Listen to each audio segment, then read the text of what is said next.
Muy buenas tardes, muy buenas noches o muy buenos días, dependiendo de a qué hora se han animado a ver este video. Les damos a todos nuestros compañeros académicos del Centro de Ciencias Básicas que están participando en su día 9, repito, día 9 del curso de gestión de clúster de virtualización para académicos. Y pues el tema del día de hoy es encontrarnos y desmenuzar la plataforma de gestión de Proxmox en clúster. Y para ello, pues las condiciones que se deben de tomar en cuenta es que ya debieron de haber reconocido su cuenta en el directorio, el DAP de FreeIPA que manejamos. Ya les debí de haber entregado su contraseña, o sea, tienen que tener su cuenta y su contraseña, y ya debieron de haber visto o manejado un poquito de la interfase web del FreeIPA o del directorio, el DAP vía web que tenemos por ahí para el Centro de Ciencias Básicas, para que reconozcan qué información pueden manejar en él y cómo, muy importante, cómo cambiar la contraseña. Entonces, y en ese sentido, pues si ya dominaron esa parte, es lo único que requerimos. Y otra parte importante, justamente del día 08, ya debieron de haber instalado el OpenVPN en su equipo bajo su sistema operativo y haber agregado la configuración como lo explicamos en el anterior video. Si ya lograron hacer esos pasos que son trascendentales para el curso, entonces de hecho es una parte crítica que se debe solucionar antes de poder ingresar a este video o continuar con este video. Si no lo han podido hacer, regrésense a los videos anteriores, chéquense qué les faltó, solucionen la problemática y entonces reanuden este video. Porque vamos a empezar justamente con lo que vemos en la pantalla. ¿Qué es lo que vemos en la pantalla? Pues vemos justamente la pantalla de gestión o la interfase vía web de gestión del clúster de Proxmox Virtual Environment. ¿Cómo llegué a esta página web?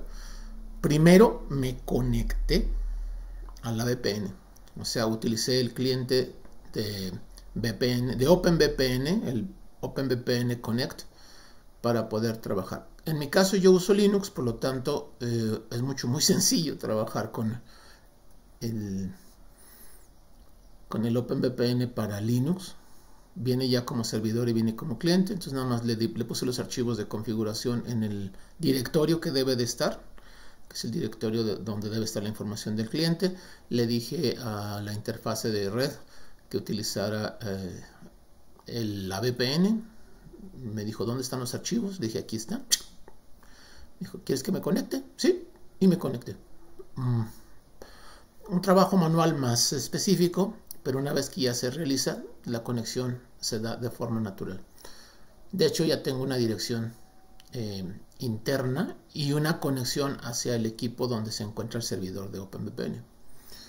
Bueno, ya ingresé, ya estoy dentro de la VPN, ya tengo una dirección no homologada privada que me conecta directamente al clúster.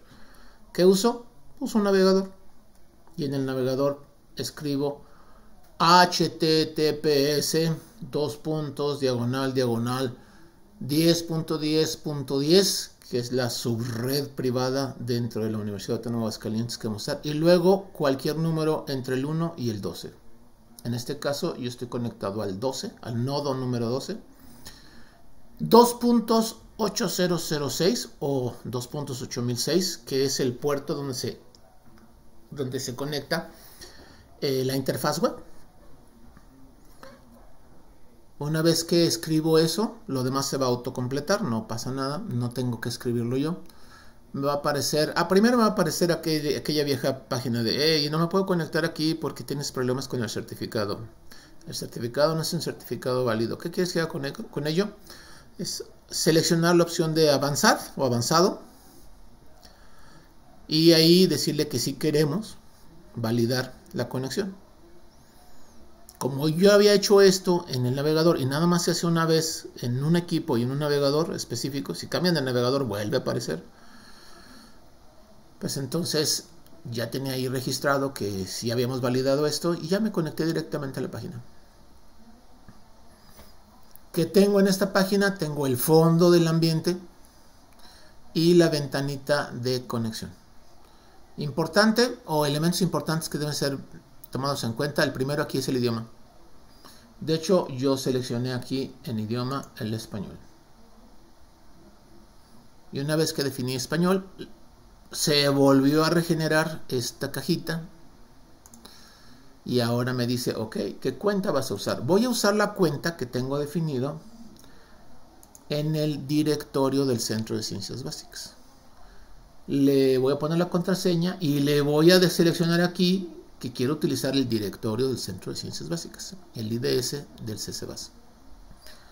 Porque si no va a querer irse a otro lado y no va a funcionar. Y de repente hay muchos que cometen este error. Entonces ya aquí nada más me falta ponerle la contraseña, que en este caso es, por supuesto, la que yo recuerdo. Y déjenme acuerdo cuál es.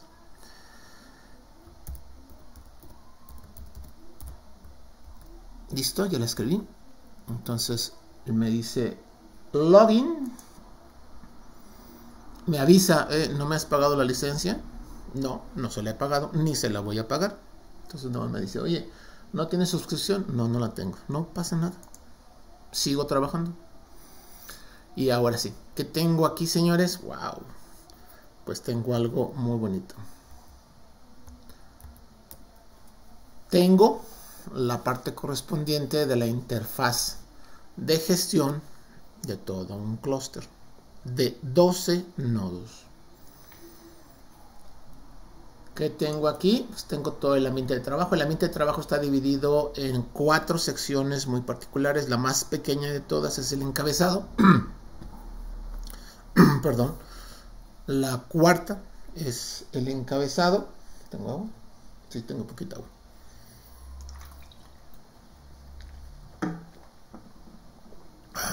A ver si se me aclara.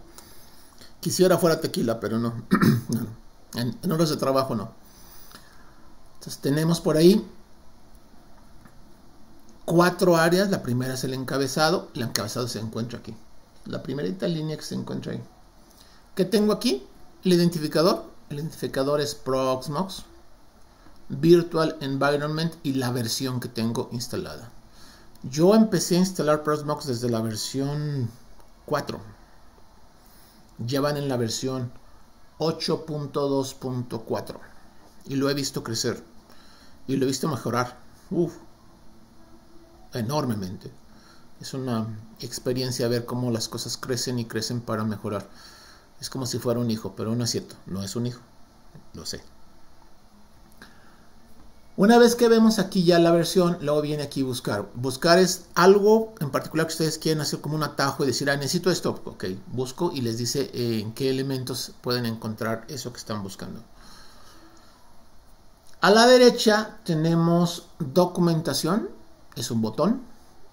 Si ustedes quieren trabajar con documentación, pues le ponemos aquí documentación y nos manda a una página donde está toda la documentación acerca del proyecto de Proxmox Virtual Environment. Está en inglés y tiene un montón de documentos muy padres. Hay lo que son los manuales de uso, hay en HTML, hay en PDF, varios formatos. Cómo trabajar con high availability o alta disponibilidad, etcétera, etcétera, etcétera. Ok, lo que voy a hacer es cerrar esta parte y regresarme a la interfaz. Eso fue la documentación por aquellos que quieran conocer más allá de lo que no podemos ver en este curso o adentrarse más en el conocimiento de lo que dice este curso. Pues esta documentación. Y luego vienen 2 botones en azul.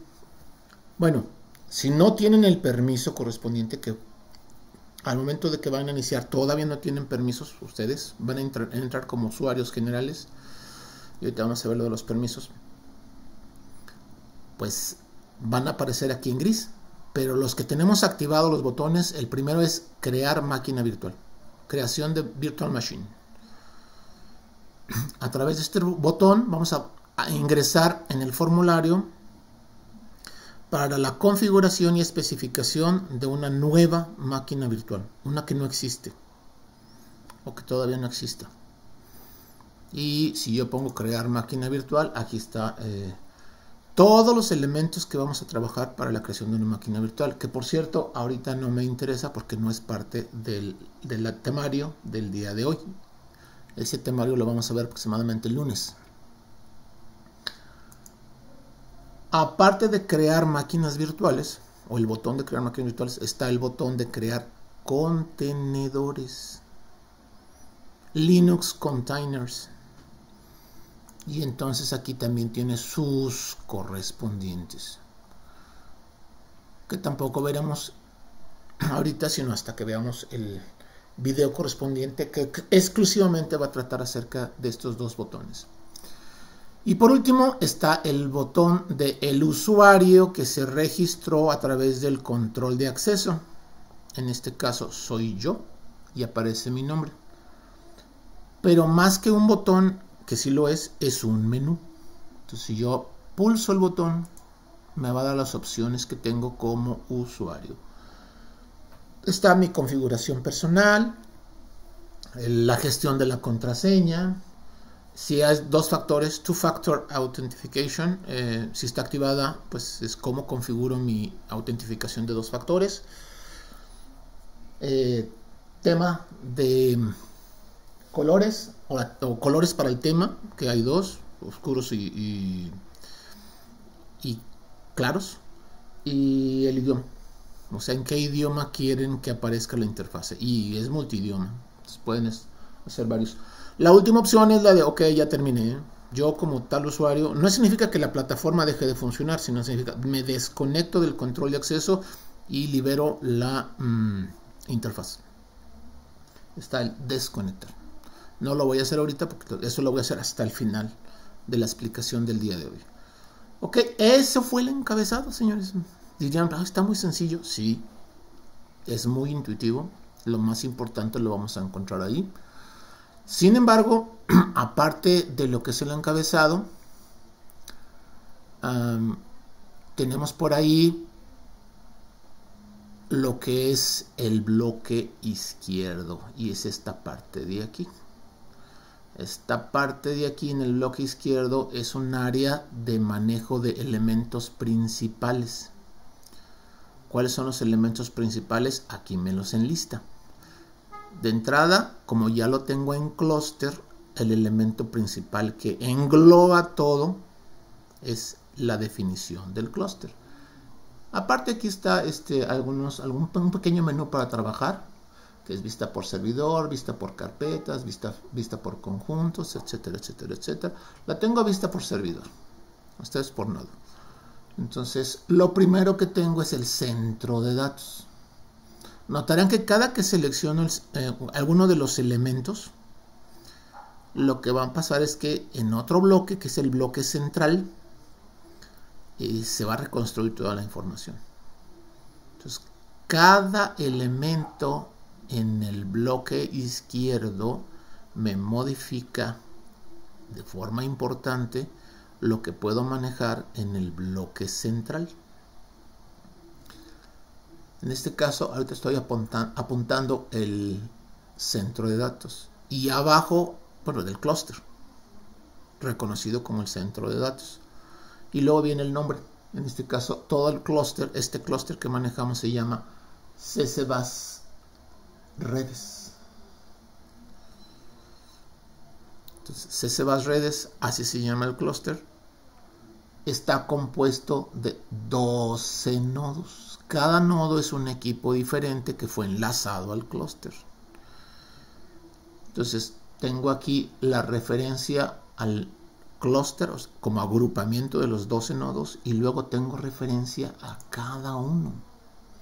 Y notarán por ahí que cada que cambio de nodo, nodo del clúster 01, nodo del clúster 02, nodo del clúster hasta el 012, me está cambiando lo que hay en el bloque central.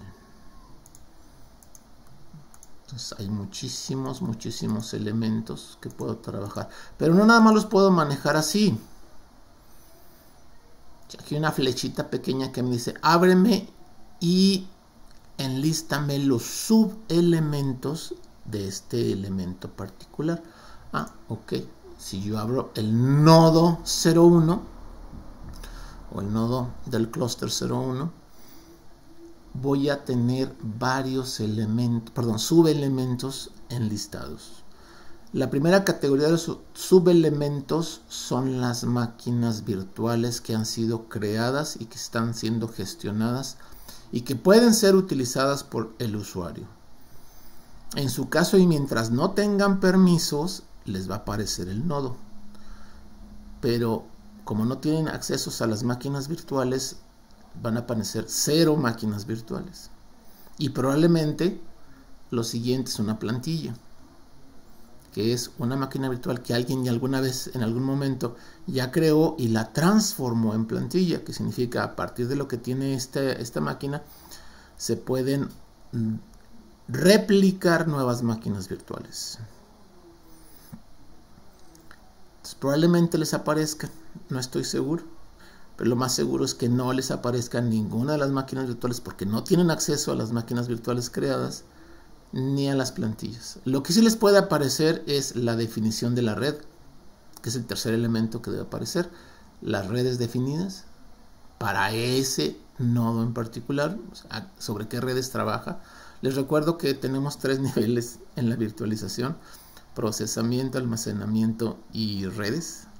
Entonces aquí pueden ser las redes virtuales que hayan sido y los dispositivos de conexión de redes virtuales que están usando. En este caso yo tengo nada más un dispositivo virtual, es como un switch grande para todos, se llama Local Network y está conectado el nodo 01. O sea, tengo ahí esa conexión. Por supuesto, después de ello están los repositorios de almacenamiento. Y en este caso veo 3 repositorios de almacenamiento. Veo el repositorio i2HDS, veo el repositorio local general y el repositorio local LVM. Y eso significa que tenemos 3 repositorios, de los cuales uno es remoto, porque es el que está activo, el que se puede ver, y 2 locales. Este remoto lo vamos a poder ver en otros nodos, pero estos 2 locales solamente hacen referencia a ese nodo y es almacenamiento único que pueden manejar en ese nodo. Son los discos duros o los directorios que están marcados como repositorios de almacenamiento que solamente pueden ser usados en ese equipo o en ese nodo.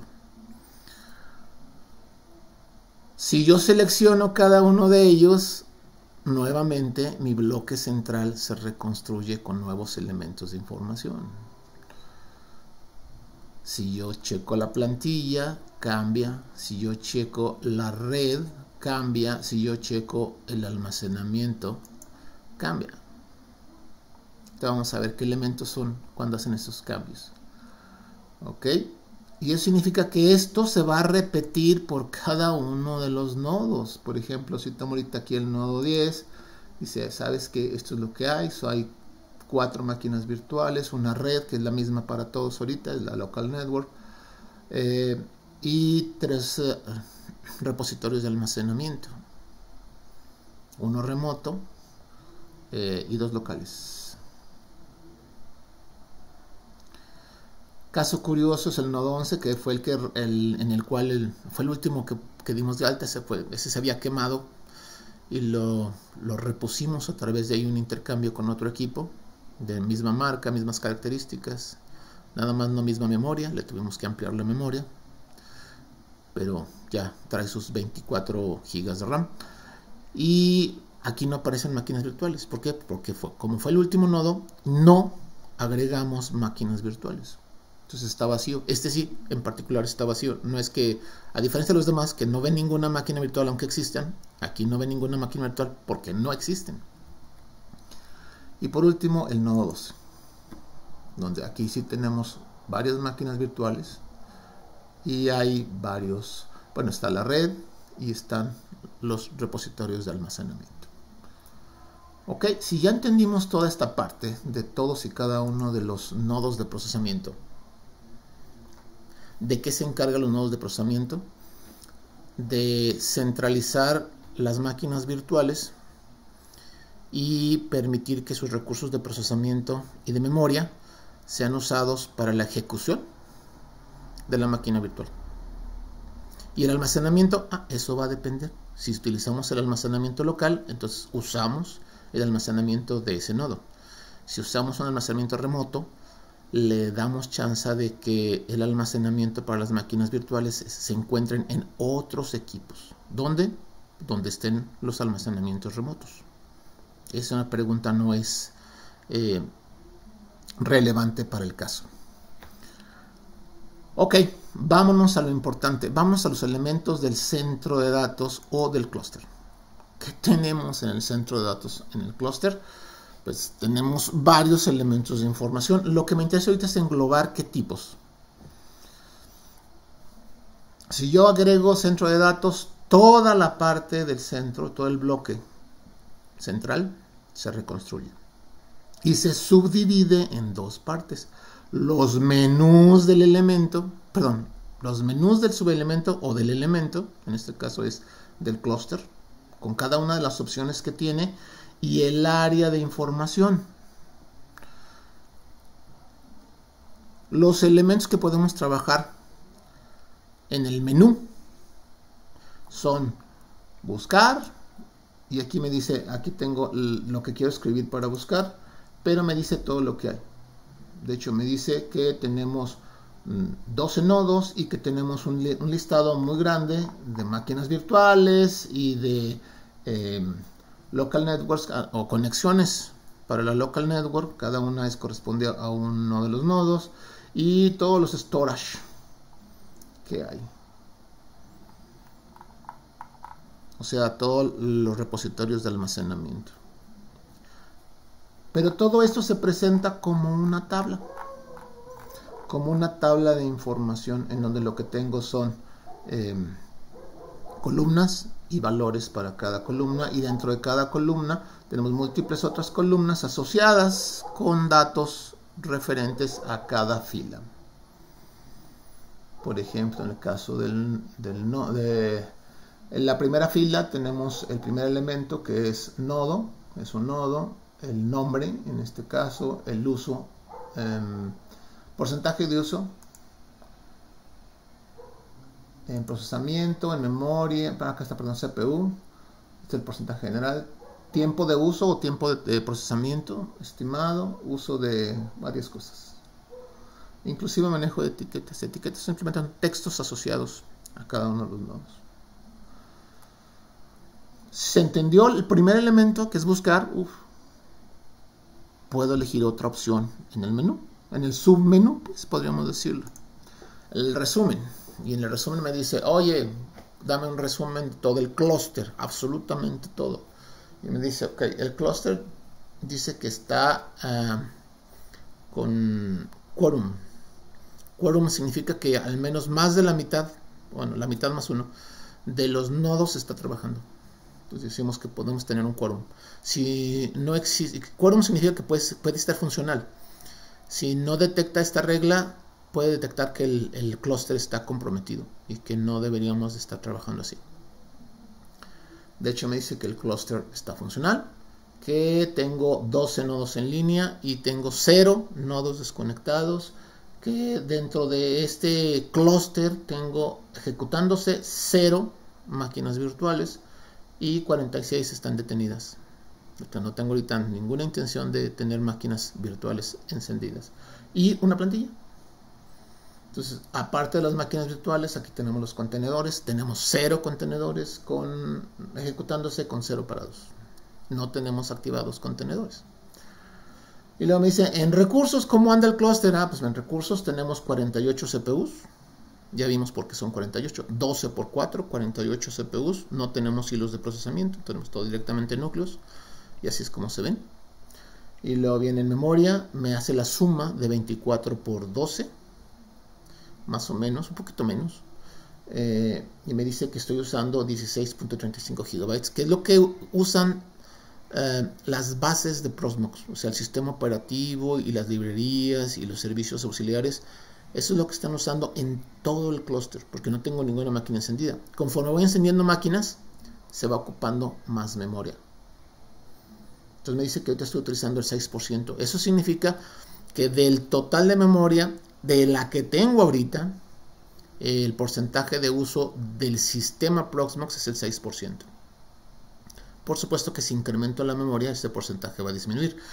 O si la decremento, pues se va a incrementar. Y luego me dice el almacenamiento. Oye, pues es que en almacenamiento, tomando en cuenta los almacenamientos locales, tomando en cuenta los almacenamientos remotos y los almacenamientos distribuidos, pues estás gastándote el 19%. Significa que todas las máquinas virtuales que estamos trabajando en la suma de del almacenamiento local y el uso del almacenamiento remoto me corresponde al 19%.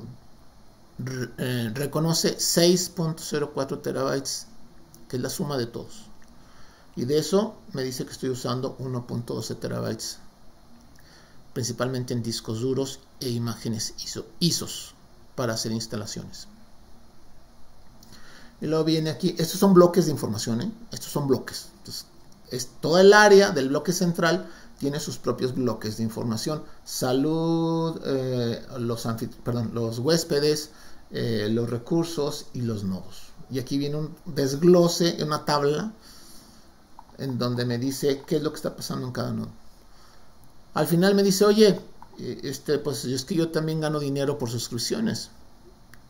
Y me dice, y tú no estás pagándome nada, porque no estás pagándome el licenciamiento, porque no te inscribiste al esquema de suscripciones. Y me dice, sin suscripción. Ok, al final de cuentas también es negocio. Y luego después de buscar, ver el resumen, ahora podemos establecer notas. Y notas me lleva a un formulario de captura, que en este caso es un solo campo. Yo puedo ponerle ahí editar y me dice, ok, ahí está el formulario de captura o de configuración. En este caso puedo escribir lo que yo quiera acerca del clúster.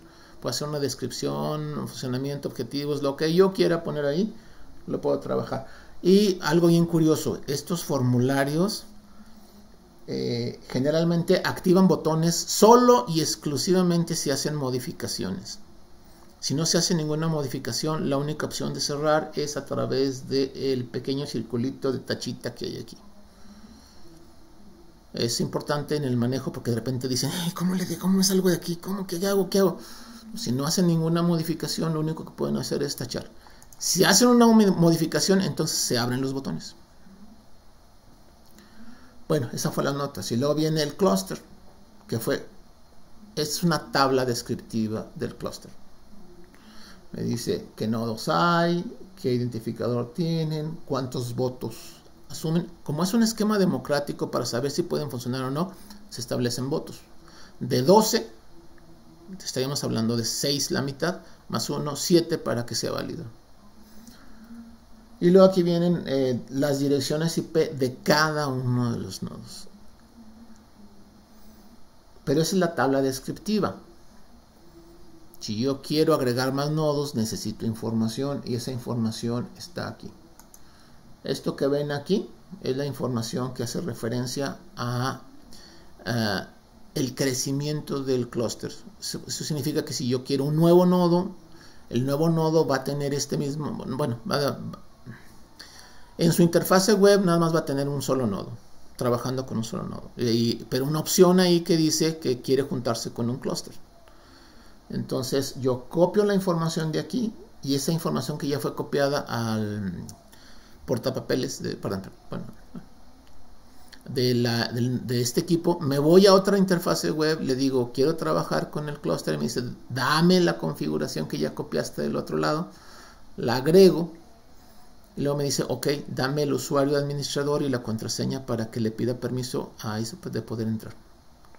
Se los damos y ¡pum! Aparece un nuevo nodo dentro del clúster. Es muy sencillo agregar nodos a un clúster. Ok, como no le he metido mano, voy a salirme ahí Y esto fue el manejo del clúster. Habíamos hablado de que este sistema de clúster puede soportar almacenamiento distribuido a través, de hecho, fomenta el uso de un sistema específico llamado Ceph.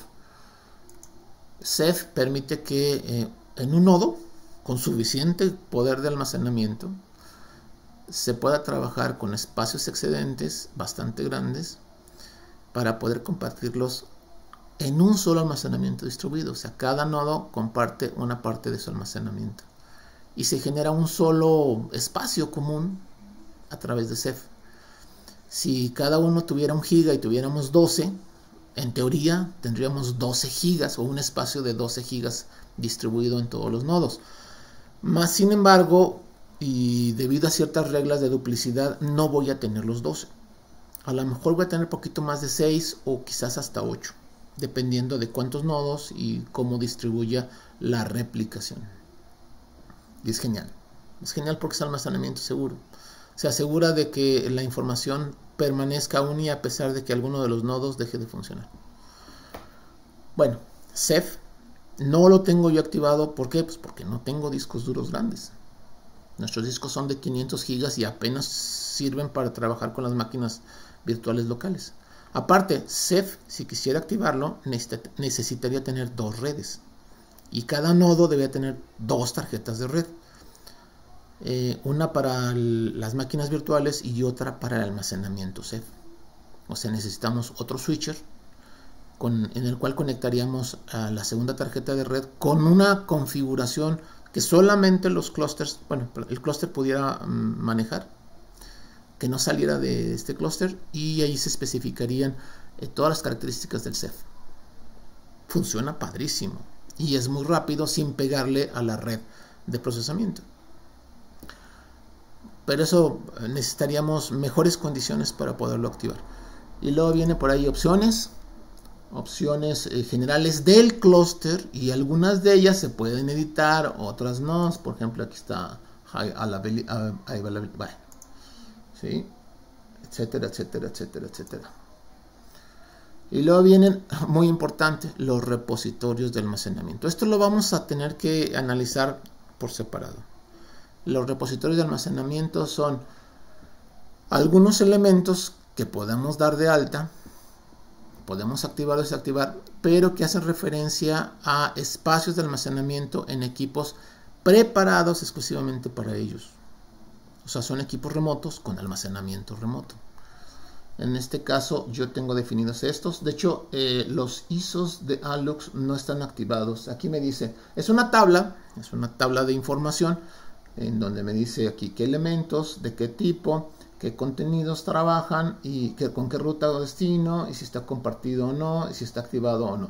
De hecho, de esos tengo 2 remotos que están desactivados. Me voy a dar el lujo ahorita de activar uno, nada más para que vean cómo de repente mueve todo. Es un repositorio para ISOs, para archivos de instalación. Entonces le digo que, bueno, hay 2 maneras de hacerlo. Le doy doble clic o le pueden pulsar aquí el botón de editar. Ok. Entonces me dice, oye, es un tipo, bueno, se llama ISOs, lo va a buscar en el 148.262.52.3, es un tipo NFS. O sea, eso ya no lo puedo cambiar. Entonces el modo de conexión es NFS, el archivo que estoy tomando del archivo remoto es tal, y lo que voy a poder manejar es esto: imágenes ISO, plantillas de contenedores y contenedores en su caso. Eso es lo que puedo trabajar. Recuerdan por ahí que les había explicado que hay que determinar con qué objetivo voy a trabajar el almacenamiento remoto. Y me dicen nodos bueno, nodos, no hay ninguno que esté conectado. Activar, activo el botón. Notarán inmediatamente que el botón ya se activó aquí. Hay información avanzada, sí. Es qué tipo de versión NFS por omisión, dice por defecto. Entonces le pongo aceptar, y en ese momento este nuevo repositorio ya se encuentra activo. O puedo agregar nuevos, aquí están, hay varios, y escoger primero de qué tipo. Hay muchísimos. configuro cada uno en su forma muy particular dependiendo del tipo, y si del otro lado me aceptan, entonces voy a poderlo usar como almacenamiento.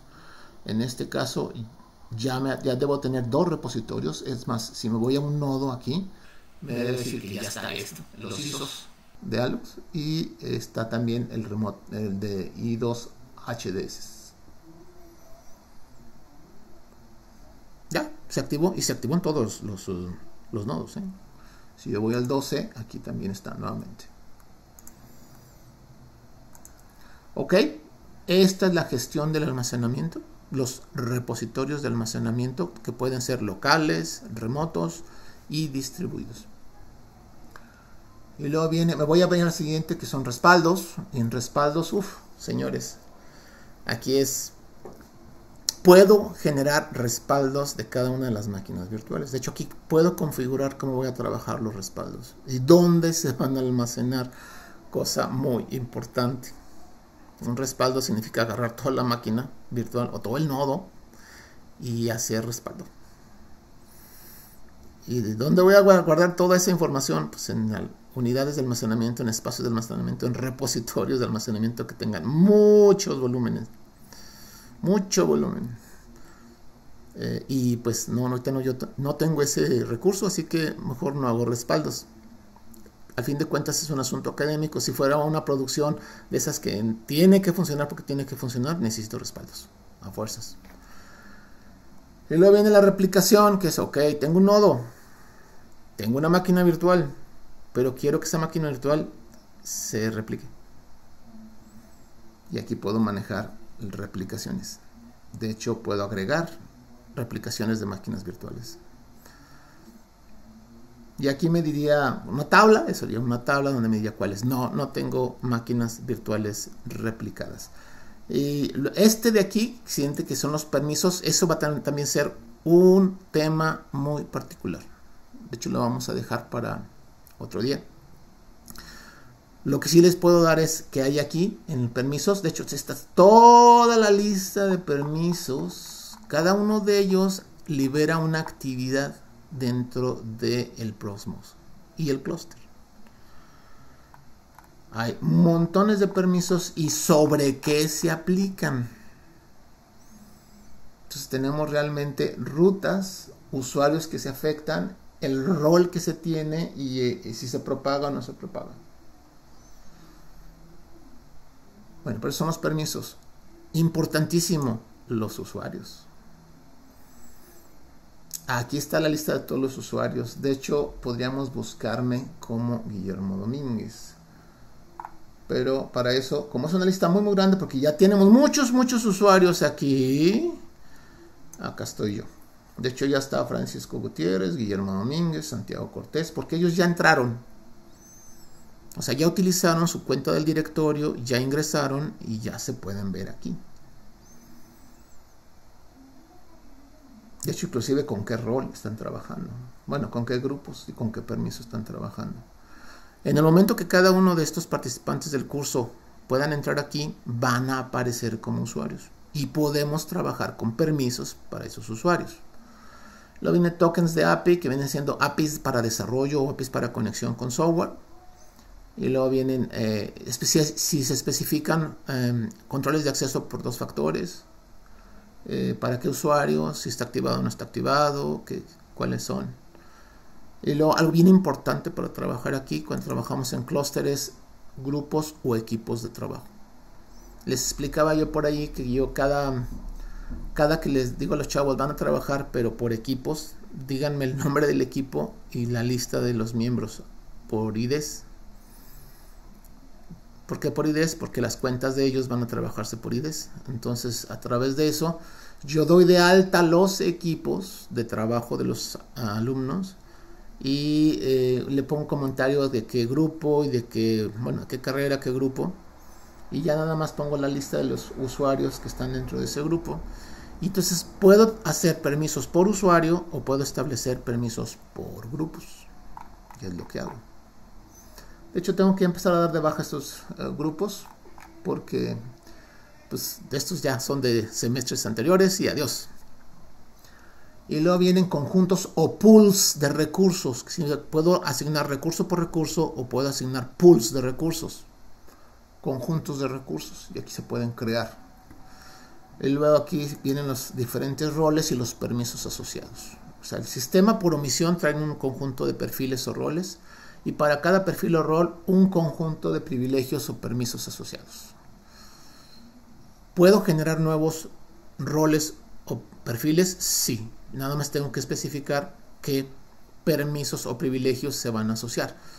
Y eso significa estudiar perfectamente bien todos los privilegios que existen o permisos que se tienen en Proxmox para poder saber qué voy a asignar y cuáles son congruentes entre sí. Porque hay algunos permisos que dirían, esto te permite hacer esto, pero el otro dice este o no. Entonces hay que saber qué privilegios y cuáles son congruentes para que tengamos una lista de privilegios que me permitan tener una solución para un problema particular. Y para terminar, esto se puede usar para usuarios locales. O sea, yo puedo tener usuarios locales que serían los usuarios de cada equipo y se respetarían para cada nodo. Pero no me interesa eso. Me interesa tener usuarios globales al clúster. Y para eso utilizamos dominios o libros de directorios. En este caso, algunos pueden ser el DAP. De hecho, yo agregué este, que es el IDS-SSBus, que es un directorio LDAP. Lo configuré y algo que debo tomar en cuenta, una vez que se configura, bien configurado, se sincroniza. Y el sincronizar lo que dice, a ver, déjame checo qué cuentas hay con esta configuración para ese directorio. Toma las que están activas, las que ya existen las respeta, las que no existen las borra, las que ya fueron borradas las ajusta. O sea que me reconstruye completamente la lista de usuarios. Si no se sincroniza, no se actualiza lo que es válido en el directorio dentro del clúster. Aguas con eso.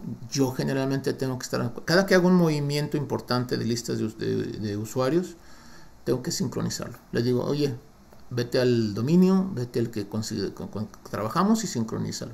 Y ya me dice la lista de los usuarios que entran y los usuarios que salen.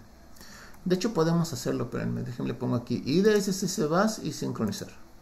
Y le digo, a ver, si hago una previa, o sea, un Safis vuelvo. Y me dice que ahí está, de hecho ya me dio la lista. Ahí está lo que se agregó, ahí está. De hecho ya si le pongo sincronizar me los va a agregar a ustedes. Y me gustó la idea. Aquí ya está los que se están sobreescribiendo y los que se están agregando. Entonces me gusta. Déjenme le digo que lo que quiero es sincronizar. Entonces automáticamente está trabajando con eso y ya van a aparecer sus cuentas. Ya van a ser usuarios. Listo, chicos. De hecho ya estuvo. Si yo voy a usuarios, voy a encontrarme por acá abajo. ¡Wow! Ahí están. Todos ustedes ya están ahí. Qué bonito. Ahora falta agregarlos en los permisos correspondientes y en los grupos correspondientes. Ese es otro detalle. O sea, los tengo que agregar como administradores para que puedan moverle aquí. Mientras no van a poder hacer gran cosa. Ok, eso fue permisos. Y luego viene aspectos como High Availability. Eso es cómo trabajar con el sistema sininterrumpidos. Y luego redes virtuales. Me quiero acelerar un poquito porque traigo un poquito de prisa. Zonas, redes virtuales, opciones. Inclusive aquí abajo cortafuegos, un firewall. Y qué reglas tendrían que aplicarse en ese cortafuegos y con qué opciones, a qué redes, cómo. Vienen también grupos de seguridad, alias, IPC. Y luego viene servidor de métricas, que es dónde voy a medir todo lo que está pasando. Y luego viene el mapeo de recursos, qué se está usando, cómo está trabajando. También es información útil que se genera, son reportes. Notificaciones, cómo trabajarlas y soporte. En este caso me dice que no tengo suscripción, por lo tanto no tengo soporte. Y eso es el menú de todo el clúster. Antes de pasar a los menús de los elementos y subelementos, en este caso los nodos y sus elementos, perdón, subelementos, me voy a abrir al último punto, a la última zona dentro de la interfase, que es la zona de bitácoras de trabajo, que son muy útiles para saber qué es lo que está pasando. De hecho, aquí yo tengo una bitácora de trabajo donde me dice con un rango de tiempo qué es lo que se ha hecho, quién lo ha hecho y qué resultados se obtuvieron. Y aquí están, chicos. O sea, lo último que hice yo fue checar la sincronización del dominio. Y me dijo que fui yo. Y que estaba conectado en el nodo 12. ¿Y en qué fecha? ¿Qué hora? ¿A qué hora se inició y a qué hora se terminó?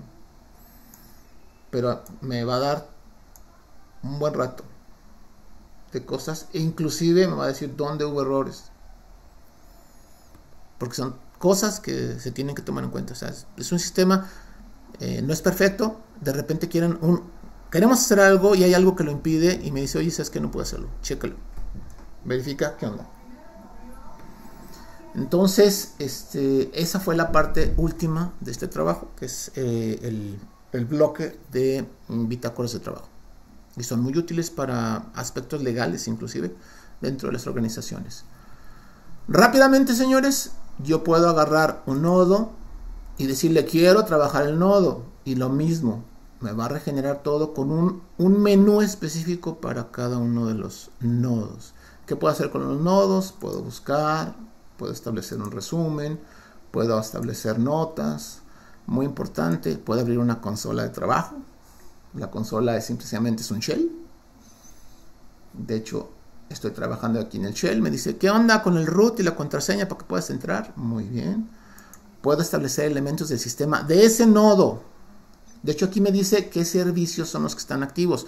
Y para la cantidad de servicios que debe tener un nodo, son muy poquitos. ¿Por qué? Porque es un sistema operativo mínimo, solamente con los servicios para trabajar bien y bonito la virtualización y los contenedores. Entonces, de hecho, si quiero saber la red, me dice aquí está la red, tienes dos dispositivos, que es la tarjeta de red física real y el Bridget. Eso significa algo. Proxmox no trabaja con configuraciones por NAT, como si lo hacen otros hipervisores, principalmente los de categoría 2. Proxmox dice, ¿sabes qué? Van a ser servidores. Y si van a ser servidores, necesitan trabajar Bridget. Entonces yo automáticamente ya te doy un bridge para que puedas trabajar con múltiples direcciones de red, cada una para una máquina virtual. Entonces, por omisión, Proxmox trabaja a nivel de tarjetas de red puenteadas. Y luego viene si se trabajan certificados, cómo se trabajan los certificados, el manejo de DNS, dónde se encuentran los DNS, la configuración de los hosts de cada equipo, opciones, horarios, registros del sistema. ¿Quieren saber qué está haciendo cada nodo? ¿Qué está pasando en cada nodo? Ahí están los registros. Otra parte importante es la actualización. En este caso, aquí me dice que no hay actualizaciones. Si hubiera actualizaciones, pudiera actualizar. Y a qué repositorio se hace referencia para hacer las actualizaciones correspondientes. El cortafuegos o firewall particular para ese nodo, todo el nodo, no las máquinas virtuales. Opciones, registros y luego el manejo de discos físicos de ese nodo. Cómo está trabajando. De hecho, aquí me dice cómo está trabajando, cómo trabaja con la parte compartida, porque hay un espacio compartido entre todos los nodos para poder saber qué máquinas virtuales hay y cómo se manejan. Y bajo LVM, cómo trabaja con LVM Thin, directorios compartidos. Y si manejan ZFS como file system, pues aquí trabajarían o definirían la parte de ZFS o la parte de Ceph que corresponda a ese nodo. Y esto fue exclusivamente para un nodo. Cada nodo puede tener muchas máquinas virtuales, entonces tenemos que si selecciono una máquina virtual, esto cambia. Y tenemos el menú de las máquinas virtuales y aquí tenemos el resumen de cada máquina virtual, qué recursos en hardware tiene, con notas, qué CPU están trabajando, qué tráfico de red están generando, qué memoria, cuánta memoria están trabajando y cómo manejan sus discos.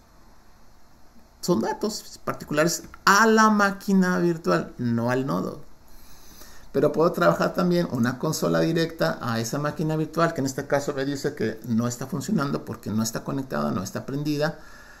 Un monitor, bueno, las características u opciones por hardware virtual. El hardware virtual que está definido, tanta memoria, tantos procesadores, su propio BIOS, que es un BIOS virtual, la pantalla que está trabajando y cómo la está trabajando, qué tipo de hardware virtualiza el tipo de motherboard, controladores SCSI, dispositivos CDs, y yo puedo agregar muchísimas más. Aquí está todo lo que se puede agregar, señores. Está el Cloud Init, cómo se inicializa en la red, opciones especiales para trabajar en esa máquina virtual, historial de tareas, el monitor de trabajo, el manejo de respaldos de esa máquina virtual, si hay replicación, cómo se está manejando, si hay snapshots o fotografías de cómo se encuentra. De hecho, por ahí configuré snapshot en cierto almacenamiento y me está marcando error, y de aquí va a ser difícil que lo saque. Déjeme usar algo de ahí, cortafuegos.